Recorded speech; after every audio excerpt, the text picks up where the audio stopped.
ఇక్కడ మన ఎంపీ గారు నీతి సూత్రాలు చెప్తాండు నిన్న కూర్చొని. పసుపు బోర్డు సాధించే తెలివి లేదు ఈయన గారికి, కానీ బాగా మాటలు మాట్లాడుతున్నారు. మేము పోయినాం, తీసుకొచ్చినాం, చాలా మంది ముఖ్యమంత్రుల దగ్గర లెటర్లు తీసుకొచ్చి ఇచ్చినాం.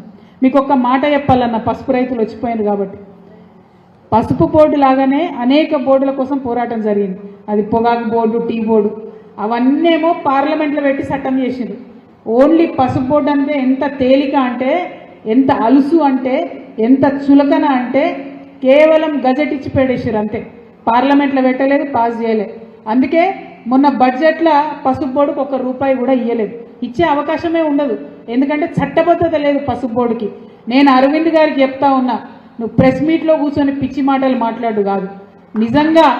నిజంగా నువ్వు ఇందూరు బిడ్డవైతే, నిజంగా నీకు దమ్ము ధైర్యం ఉంటే చట్టబద్ధత తీసుకురా పసుపు బోర్డుకి.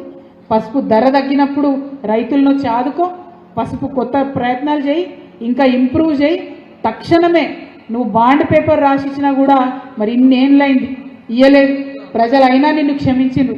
ఇప్పటికన్నా కనీసం సిగ్గు తెచ్చుకొని ఆ పసుపు బోర్డు పాస్ చేయించు పార్లమెంట్లో, చట్టబద్ధత తీసుకురా, దానికి పనికొచ్చే పనులు చేయి. అంతేగాని ప్రెస్ మీట్ పెట్టి పిచ్చి పిచ్చి మాటలు మాట్లాడితే ఇది ముంగటి బీఆర్ఎస్ కాదు బాబు. నేనైతే మా కార్యకర్తలను ఆపలేని పరిస్థితి ఉంటుంది. కాబట్టి ఒళ్ళు దగ్గర పెట్టుకోవాలని చెప్పి కూడా అరవింద్ గారికి నేను హెచ్చరిక చేస్తా ఉన్నా. ఎందుకంటే వాళ్ళు తీసుకురారు, అధికారంలో వాళ్ళే ఉన్నారు, తేవచ్చు కదా, ₹1 తేవచ్చు కదా, తెచ్చిండ్రా? మొన్న బడ్జెట్లో కనీసం తెలంగాణ ఊసన్న ఉన్నదా, పేరన్న ఎత్తిండ్రా? మరి అట్లాంటప్పుడు ఒక్కసారి తెలంగాణ ప్రజలు కూడా దయచేసి ఆలోచన చేసుకోవాలి. ఈ బీజేపీ మనకు అవసరమా, ఈ కాంగ్రెస్ మనకు అవసరమా, లేకపోతే కష్టమైన నష్టమైన మనతోనే ఉండే ఈ గులాబీ కండువ మనకు అవసరమా? ప్రజలు దయచేసి ఆలోచన చేయవలసిందిగా నేను కోరుతా ఉన్నా.